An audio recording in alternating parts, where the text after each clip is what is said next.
A cat got too close to a candle, and its tail caught on fire. The outer layer of fur was protecting the cat, which is why the cat didn't freak out.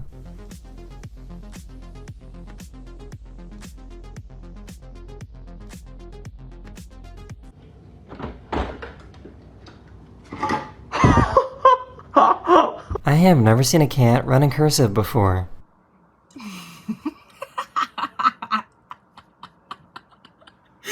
Unfortunately, Oliver, as you know, your sales have not increased, for this month. So unfortunately, we have decided that we will need to be letting you go. This behavior is not professional, and I will be calling security.